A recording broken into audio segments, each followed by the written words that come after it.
La parole est à vous.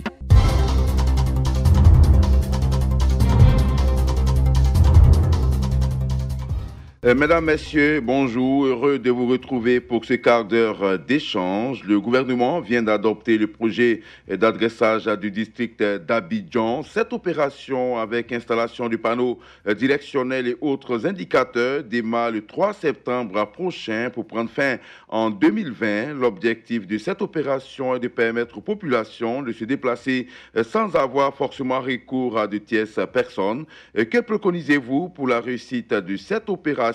Deux numéros pour prendre part au débat, le 20 21 44 48 ou le 20 24 27 87. La ravissante Clémence Cole vous attend au bout du fil. Un consultant également ce matin. Il s'agit de notre confrère Franck Etienne, journaliste au site français d'information Afrique Presse. Mais d'abord, un tour sur notre page Facebook. Vous êtes très nombreux à réagir depuis hier sur le sujet. Armand Kouakou, c'est une bonne initiative en ce sens que ces panneaux installés faciliteront la circulation dans le district d'Abidjan. Toutefois, Abidjan reste Abidjan. Chacun maîtrise mieux sa commune où il réside. Pour réussir ce projet, il faut le confier à une structure spécialisée, sérieuse dans ce domaine.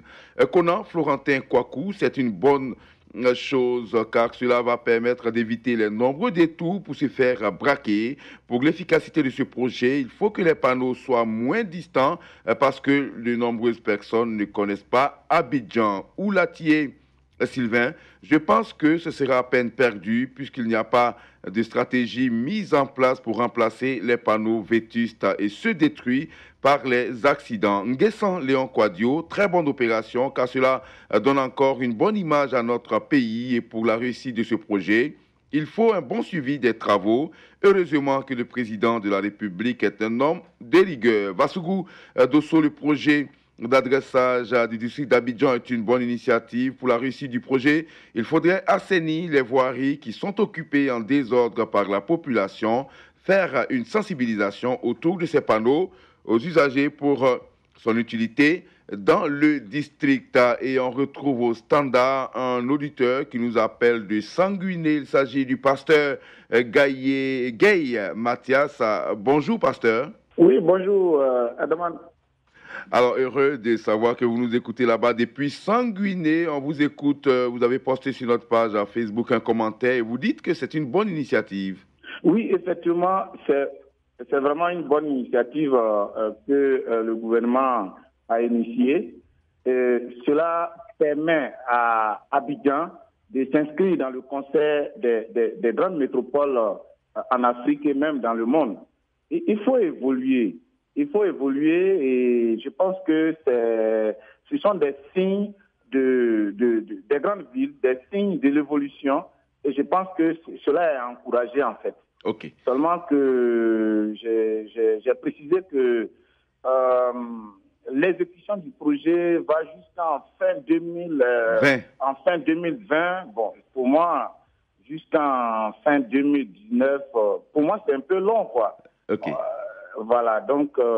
Mais c'est quand même tout Abidjan, hein? Tout le district d'Abidjan, c'est quand même grand. Oui, tout le district d'Abidjan, il y a déjà quelques panneaux, il faut les renforcer. Et nous qui ne sommes pas d'Abidjan, ce projet nous permettra, par exemple, de ne pas trop poser des questions aux gens, non, tel lieu est où. Donc, avec ces panneaux directement, on peut vraiment s'orienter nous-mêmes sans demander à des personnes qui par moment même peuvent nous griger ou nous mener dans certains lieux qui ne sont pas sécurisés. Là où nous voulons partir pour nous dépouiller quelquefois. Donc, vraiment, pour moi, c'est bienvenu, quoi. Mais c'est la date qui pose problème, le temps d'exécution. Le plus vite que possible, quoi, M. Adama. Merci beaucoup, pasteur Gay Mathias. Excellente journée à vous là-bas. À Sanguiné, de Sanguiné, rendons-nous à Boisflé, où nous attend un fidèle auditeur de Radio Côte d'Ivoire. Blaise Kwasi, bonjour. Bonjour, la voix chaude de Radio Côte d'Ivoire. On vous écoute, Blaise Kwasi. Vous n'êtes pas tout à fait d'accord avec le projet, car pour vous, les priorités sont ailleurs. Vraiment. Alors, qui peut être contre le modernisme, la modernisation, le beau? Alors, j'aurais applaudi de quatre mains si nos universités étaient bien équipées et fonctionnaient bien. Si les produits agricoles étaient payés à leur juste valeur. Si nos centres de santé avaient des équipements adéquats. Si les bourses étaient données aux étudiants. Alors, concernant les bourses, alors je vais vous dire une chose, hein.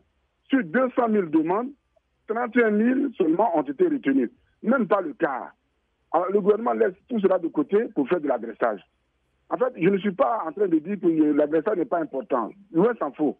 Mais actuellement, de mon point de vue, hein, cela ne fait pas partie des priorités des Ivoiriens. Les priorités des Ivoiriens se nomment éducation, santé, sécurité, vie chère. Alors, adressage, bon, c'est bien, mais c'est un peu compliqué tout cela. Alors, je voudrais que le gouvernement se fasse à cela, parce que pour l'instant, la nécessité est ailleurs.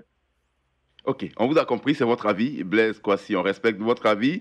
Excellente journée à vous là-bas à Boisflé. De Boisflé, rendons-nous à Brobo, retrouver Bertin Tola. Bonjour Bertin, on vous écoute Bertin Tola. Oui, Abidjan, notre capitale économique, mérite bien ce traitement spécial, hein, parce qu'Abidjan est une grande et belle ville. On a remarqué souvent à Abidjan, notamment à Gamé, tu peux demander des renseignements à un passant et en retour, celui-ci te réclame quelque chose, hein, soit 200, 300, parce que tu dois demander des renseignements. Ah bon? Donc oui, donc je pense que cette mesure est bien arrivée. C'est pourquoi je souhaiterais que ces panneaux directionnels soient installés dans toutes les communes du district d'Abidjan, surtout que cela est prévu de 2018 jusqu'en 2020. Je pense que l'État aura le temps de mettre ces panneaux pour éviter ces désagréments-là, parce qu'à jamais, on a vraiment besoin. Okay. Alors, Bertin Toula, Blaise Kwasi disait à l'instant que les priorités sont ailleurs, dans l'éducation, la santé. Pourquoi faire l'adressage? Est-ce que vous partagez cet avis? Bon, pas totalement, hein. C'est vrai, les priorités, il y en a toujours. On n'en finira pas les priorités. Mais lorsque le gouvernement décide d'agir dans un secteur, je pense qu'il faut soutenir cette décision-là. Okay. Parce que les priorités, il y en aura et il y en aura toujours. Okay. Merci à vous là-bas à Bobo. On part maintenant à Lakota. Yacouba Ganame, bonjour. Bonjour, Adama Bakayoko. Alors, Yacouba Ganame, on vous écoute. Pour vous, dans l'adressage, il faut prendre en compte, bien sûr, votre préoccupation. C'est de donner des noms qui sont connus à ces rues. Alors, tout à fait. Comme je l'ai dit dans mon propos, il faut donner des noms qui sont connus. Exemple, aujourd'hui, à Abidjan, quand on parle du stade Félix Houphouët-Boigny, je pense que tout Ivoirien déjà se reconnaît vraiment en ce stade-là. Alors, donc, je pense que quand il y aura vraiment cette opération à partir du mois de septembre, il faut vraiment, avec la collaboration vraiment de nos chefs traditionnels qui connaissent bien vraiment Abidjan et vraiment les grandes personnalités, je pense qu'il faut donner des noms qui sont connus de tout le monde. Cela permettra vraiment aux usagers vraiment de faire des voies d'Abidjan, de pouvoir circuler. Mais surtout, je demande aussi qu'il faille une sensibilisation de masse sur cette question-là.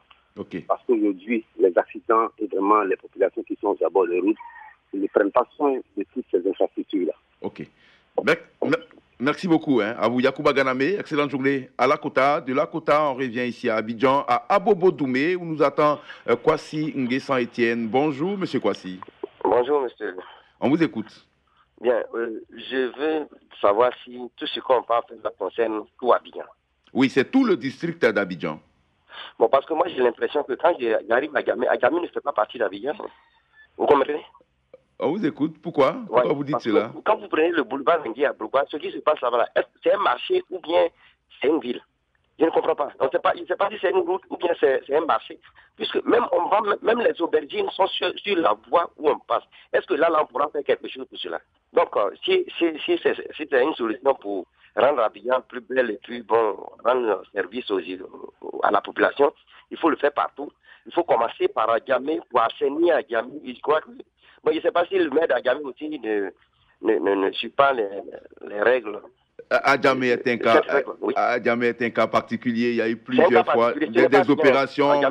La ministre à plusieurs reprises a tenté de dégager donc le boulevard Ngui à Brougua. Je crois que c'est un autre débat qu'on a bien sûr mené sur Radio Côte d'Ivoire depuis plusieurs semaines. Mais je pense, avec votre insistance, que le cas peut-être sera pris en compte donc dans l'adressage de ces routes. Merci beaucoup à vous, Kwasi Nguessan Etienne depuis Abobo Doumé. Rendons-nous toujours ici à Abidjan, à Biétry cette fois-ci avec Zon Gaston. Bonjour. Bonjour, oui, je disais aussi que installer ce genre de panneaux, ça c'est la forme, c'est très bien, mais c'est dans le fond, il y a un véritable problème. Parce que, je ne sais pas, puisque tous ceux qui conduisent, on se demande, est-ce que tous ceux-là savent lire? Alors, comme tous ceux ne savent pas lire, ceux-là, je crois qu'ils constituent au moins peut-être 5%, il y aura un peu de difficulté.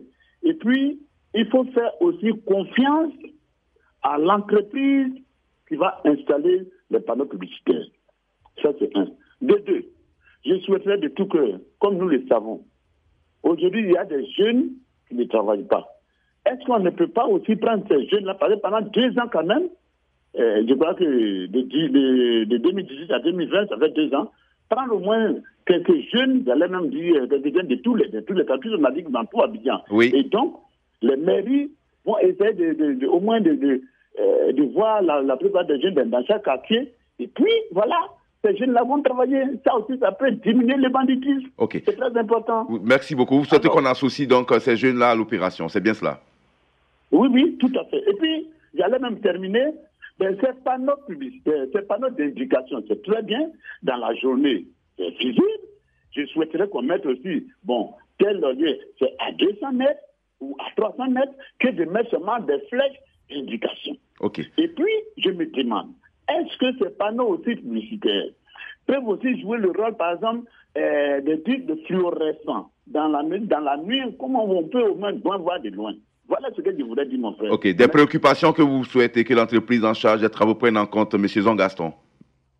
Tout à fait. Merci. Là, il faut que l'entreprise prenne en compte vraiment la plupart des jeunes qui ne travaillent pas. Ok. Pour les personnes, il faut diminuer le banditisme et ça sera très bien. Merci beaucoup à vous, Zongaston. On termine avec Bosson Rémi avant de retrouver notre consultant. Bonjour, Bosson. Bonjour, M. Adama. Alors, on vous écoute rapidement. Pour vous, il faut sensibiliser vraiment pour réussir. En tout cas, l'initiative louable, l'identification des rues permet d'orienter tous ceux qui circulent à Abidjan. C'est donc très important. Il faut déjà procéder à la sensibilisation pour que la population soit située sur le sujet. Nos rues ont vraiment besoin d'indications pour le déplacement des populations et aussi pour faciliter la tâche à certains corps de métier tels que la police, la gendarmerie, les sapeurs-pompiers, etc. Ok.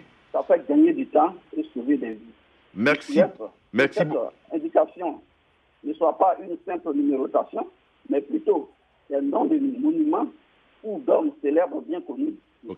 Ok. Merci et bonne.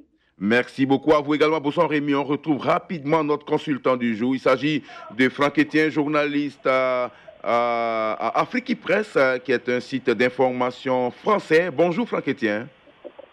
Bonjour M. Bakayoko. Alors l'exercice semble difficile et on n'a que 2 minutes pour nous éclairer. Vous avez écouté tous les auditeurs. Qu'avez-vous à dire sur l'adressage des rues à Abidjan? Dans un premier temps, il faut saluer la décision du gouvernement. C'est vrai que ce n'est pas une décision qui est nouvelle, c'est pas un sujet qui est nouveau. Voilà, l'adressage des rues d'Abidjan, on en parle tout le temps. Et donc, les Ivoiriens, effectivement, sont en droit d'espérer que cette fois soit la bonne. Cependant, je pense que le problème n'est pas d'adresser pour adresser. Voilà, le problème est de réussir à faire entrer cet adressage-là dans le quotidien des Ivoiriens. Voilà, parce qu'on le sait tous, il y a beaucoup de rues quand même qui ont des noms, qui portent des noms à Abidjan, qui permettent quand même de s'orienter. Cependant, ces noms-là, souvent, ne sont pas assez vulgarisés. Voilà, c'est pas assez vulgarisé, de sorte que les Ivoiriens, les Abidjanais, ne savent pas toujours comment s'orienter. Donc, dans un premier temps, il va falloir que le processus même d'adressage soit expliqué. Voilà, le processus soit expliqué. Quels sont les noms qui sont donnés, comment ces noms-là seront donnés, quelle sera la procédure. On ne sait pas si c'est le ministère de l'Intérieur, le district d'Abidjan ou les mairies elles-mêmes, mais il faut que le processus soit expliqué, donc que les populations soient sensibilisées là-dessus. Ensuite, il faut pouvoir mettre en place un adressage qui tienne compte des réalités des Ivoiriens. Quelqu'un l'a dit avant moi, qu'il faut peut-être penser à des célébrités ivoiriennes, à des monuments ivoiriens, de sorte que ça fasse partie du quotidien des Ivoiriens et de sorte que ces noms-là soient retenus. Pourquoi, par exemple, ne pas appeler la Poste de Côte d'Ivoire à jouer, par exemple, un rôle dans le processus de vulgarisation de ces nouvelles adresses-là. Bien voilà, sûr. par exemple, parce que quand vous avez avec la Poste de Côte d'Ivoire, vous avez jusqu'à présent des numéros, vous avez, je vous donne une pêle-mêle comme ça, 22 BP42 Abidjan 22, pourquoi ne dirait-on pas 22 rue Nkomo-Mobio, Abidjan, Ategoubé, quartier Brié, de sorte à permettre aux uns aux autres de mieux s'orienter, parce que là, vous avez l'adresse, le quartier, la commune, la rue, le quartier. L'avenue, tout ça. Voilà, là, exactement. Et ensuite, il faut réussir aussi à digitaliser cela. C'est-à-dire faire en sorte que, à partir de son simple téléphone portable, on arrive à s'orienter à Abidjan. Une fois que toutes ces adresses seront déterminées, seront identifiées, il faut faire en sorte que, avec le simple téléphone, on puisse s'orienter. Il faut la géolocaliser.